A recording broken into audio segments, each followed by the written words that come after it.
violence and other kind of violence.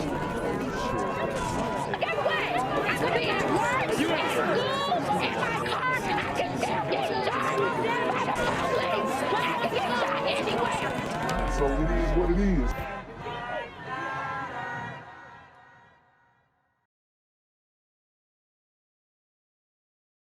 What's good, YouTube? It's the Black Gen Z Mindset. Make sure you go ahead and like, comment, share, subscribe. Let's get into the video. So we're going to be doing a thorough detailed investigation into the Metro Atlanta area and just the different crimes that are going on, because Atlanta has gotten a lot more dangerous, and the surrounding areas have gotten a lot more dangerous, just because of what is going on in this country, with the disease, topped off with all the protests and all that kind of stuff. It's gotten people on edge. It's gotten people antsy. As you know, it has emboldened criminals, with the all these different police shootings that a lot of them were justified, a lot of them weren't. Okay, a lot of people are on edge and they feel like they can do what they want, and with these court dates and these trials dates being pushed back because of the disease, a lot of dudes are getting let out on bond, criminals getting let out on bond and repeating offenses. So this one in particular is not the case, but it involves a Hispanic looking woman who is tatted on her neck, which is a red flag that you guys should be aware of if you're out here dating women. The colored hair, tattoos, it's all a red flag. But anyways, a Gainesville woman is charged with murder after man's weekend shooting death. Okay. A fight inside a Gainesville apartment with a man dead and a woman in custody and charged with his murder. Police say they were called to Pine Cove Apartments just after 6 a.m. Monday morning to reports of a shooting. Officers found a man suffering a gunshot wound. He was taken to Northeast Georgia Medical Center where he was pronounced dead. His identity has not been released until his family is notified. Investigators say Sarah Voss, 34, and the victim were having an argument inside the apartment. Shots were fired. Voss was arrested and charged with felony murder and aggravated assault. She is being held at the Hall County Jail. Police say Voss and the victim knew one another. Our thoughts and prayers are with all those affected as everyone continues to navigate forward in this investigation. Gainesville Police Chief Jay Parrish said the exceptional teamwork by members of the Gainesville Police Department and our partnering agencies led to swift actions. The collaboration between all agencies in our community helped bring some closure to those impacted by the tragic incident. So, with this situation in particular, it kind of reminds me of that story we did last week about the woman who was denied the kiss and then she ended up shooting her ex-boyfriend or baby daddy or something like that, because he denied her a kiss because he was with his girl. So I don't know what the argument is about, but a lot of people try and say, hey, oh, well, guys are the only ones who are killing men in domestic violence or killing women in domestic violence situations. And that's not the case. A lot of these women are catching bodies too. I told you these women nowadays are on demon time. Okay. So it doesn't matter your gender. Obviously men are more likely to commit crimes in general, but when it comes to these domestic violence situations, a lot of it is initiated and ended by the woman. Tonight, the search for a man police say is connected to a violent home invasion that left a mom and her daughter traumatized. Tonight, these 7 others are in jail. Okay, so let's go back to the mugshot. 7 people involved in a home invasion. We're gonna go one by one. Okay, so this guy, obviously it looks like he doesn't have like regular hair, so he might be mixed with something. This dude, obviously, short dread brother on demon time. I already told you. Dyed hair dread brothers are also on demon time. Okay, and as you can see, he got the freeform clump dreads, and it looks crazy, to be honest. This guy, you know, I really don't see any crazy indicators with him. Another short dread brother, the brother in the champion shirt, dyed hair, dread brother. You know what I mean? Demon time indication. And a sister with a seemingly blonde streak in her hair. See, her and then the first guy in the top left-hand corner look similar. So they may be kin. I don't know. That's just the vibe that I'm getting from looking at them, but apparently they are all involved in this home invasion. Are in jail accused in the same crimes. Channel 2's Chris Jose is live in Sandy Springs. And Chris, new since 5 o'clock, police say 2 suspects are connected to yet even another crime. George, lots of moving parts here at Sandy Springs Police Headquarters tonight. More on those 2 in just a second. But first, the biggest thing on the list right here, the search for this man. Police say he's considered armed and dangerous, and he remains on the run. Now, late this afternoon, we saw one of the suspects leave the police department in handcuffs. This is the moment we saw one of the accused. So they got that man, no shirt, looking crazy. Invader, shirtless and in handcuffs. Hey, at least he's not busting slack though. You can see he's surrounded by officers. His name is Jude Morgan, and he's on his way to the Fulton County Jail. It was just shocking, especially when you read the story and saw how they were attacked. That's what neighbors on Northside Drive tell us. It's there where Sandy Springs police say this group of people hopped an iron fence and forced their way into a home on October 1st. So guys, what you have to understand is that these dudes who are on demon time, they're leaking out, like I said, to the metro Atlanta areas, the surrounding areas, because they pretty much are emboldened. They feel like they are able to get away with these things. And it's not just held to those zone 6s and zone 3. Like, it's not just held to these certain parts of Atlanta or downtown or midtown. No, it's on the outskirts. It's coming to Sandy Springs. It's coming to Marietta. It's coming to Alpharetta. So just make sure that if you guys are living in these areas, man, be extremely careful. A mom and her daughter were inside. Police say the suspects ransacked that house and threatened to kill the victims if they did not cooperate. They allegedly took off with numerous stolen items in 2 cars. So a mother and a daughter straight robbed them. The family is asking for privacy. They're very comforted in the fact that we've identified and located the majority of them. I still think that they're probably dealing with issues stemming from being in their residence and armed and masked men coming in and holding them at gunpoint. And this is the type of thing that makes people move, man. It's so disrespectful. It's just the people who do this. Hopefully the court system holds them fully accountable and hits them over the head with a nice lengthy sentence. But the people who do this are just the scum of the earth, man. And there's literally people online who talk about free him, defending these people's actions. Oh, they was just trying to come up. They was just, like they was just trying to get a piece of the pie, get their reparations back, whatever. Like, bro, come on. This is the mindset that a lot of these folks have, bro, and it's sickening. Taking their belongings. Cops gave us their mugshots on Friday. The group is facing numerous charges, including home invasion, aggravated assault, and false imprisonment. 2 of them allegedly tried to break into a home in late September to commit a similar crime. Investigators are hoping to generate new leads to track down one other person. His name is Jermaine Caldwell. So, short dread brother with a tattoo on his face. And I know you guys are gonna watch the video that I did on Boont Gang, and it's just like, these are the dudes who are talking about, oh, we being pulled over for no reason, we being disenfranchised, we being profiled. Like, bro, you have a whole tattoo on your face, tattoos all around your body. Come on, G. He's considered armed and dangerous. This was a very violent home invasion where he entered an occupied dwelling and held a mother and her child at gunpoint.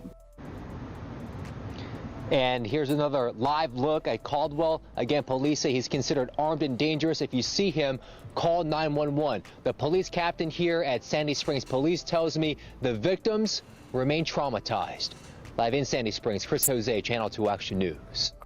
A 35-year-old man is dead following a shooting at a Dekalb County hotel.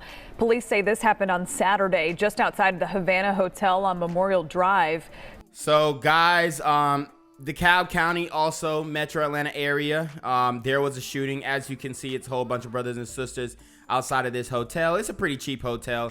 I actually, because my brother was born in DeKalb County, so I've stayed at this hotel. you know, it's like one of those hole in the wall motel, hotel type vibes. You know, a lot of drug dealing, a lot of drugs going on, a lot of prostitution going on in these types of hotels. And apparently there was a disagreement and a brother lost his life. I believe there were 2 others shot though. So, I mean, all of these mass shootings, right? All over the black community. I mean, it's insane. And this is happening in the metro Atlanta area. 2 more victims were taken to a nearby hospital in critical condition. Authorities believe that shooting escalated from a fight inside one of those hotel rooms. So far, though, no arrests have been made.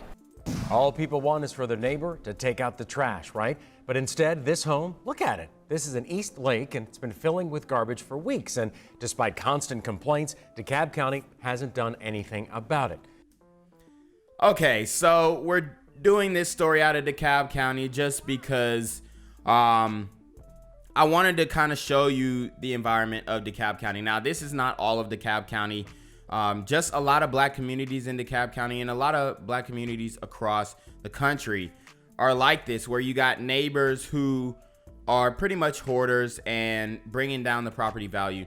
And if you guys don't know, I am a real estate investor, so I've dealt with a multitude of homes just like this, and not all of them. Like, there's a lot of messy black folks, white folks, Hispanic folks. It's all over, all across the board when it comes to this hoarder stuff. Okay, but you know, a lot of brothers and sisters, we argue and we fight about gentrification. We're upset about gentrification, but when you do not maintain your own property in over a certain amount of years, when the property value goes down, it only makes sense that there is a evolution, you know, in that neighborhood. And that happens over the course of 10, 20, 30 years. But once it happens, black folks be out of their mind, like irate, like, oh, y'all letting the white folks come in, they renovating and doing, like, bruh, y'all didn't take care of it. So somebody came in and had to make it beautiful and had to make it habitable. Okay, so even so much that the neighbors are arguing about it, this is what makes people move out of their neighborhoods. Channel 2's Ashley Lincoln live now in that neighborhood tonight. Ashley, why is it taking so long to clean that up? Yeah, George, we found the pandemic is a part of the reason why it's taken such a long time to get this mess cleaned up.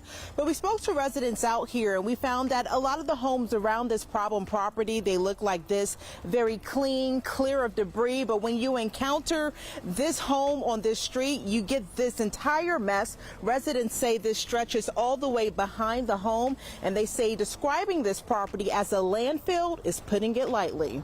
Wow. I mean, look at all that trash. Look at all this garbage, man. It's insane. And it stinks. It's a pile of debris and trash Eastlake residents say has engulfed this home on Pennington Place. And you can see how it looks and stuff, you know, and the trash people won't pick it up. They say for weeks, things have gotten worse. Like this now for, like this right here for a couple of months or more.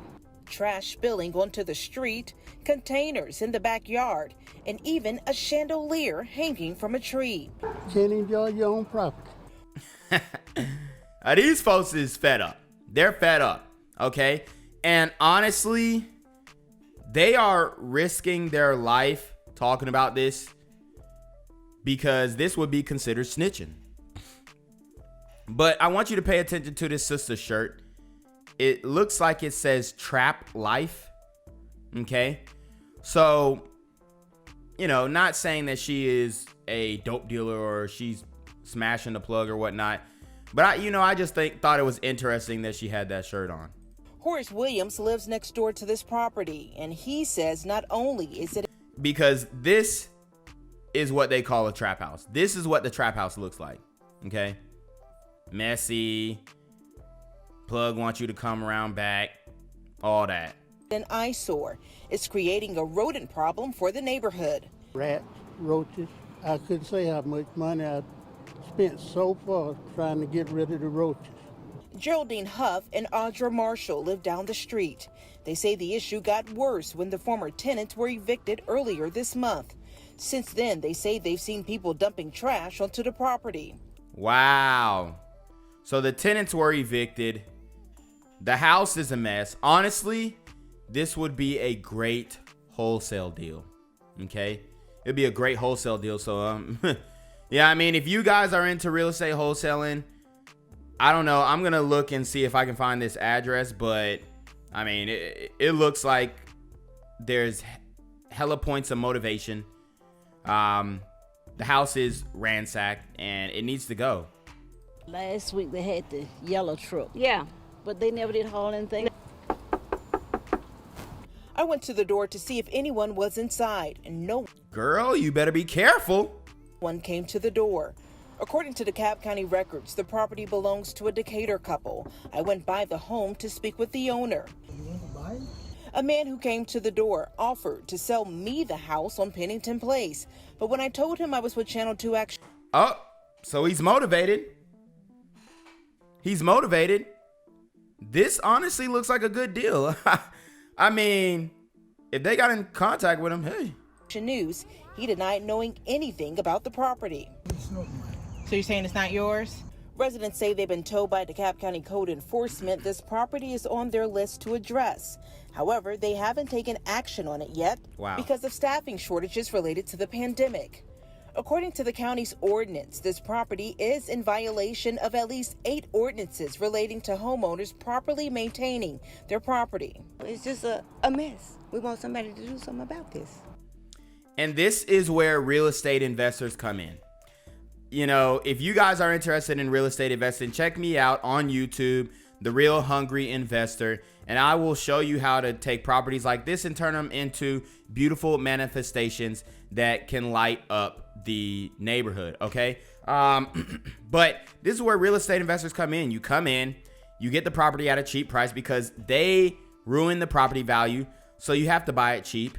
And you do the renovations. It looks like this house needs over $60,000 to $100,000 worth of work.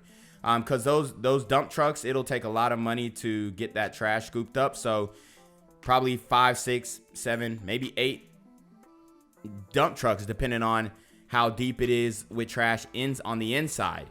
But you know, real estate investor, they come in, boom, they clean it up, they rehab the property, and they sell it at top dollar.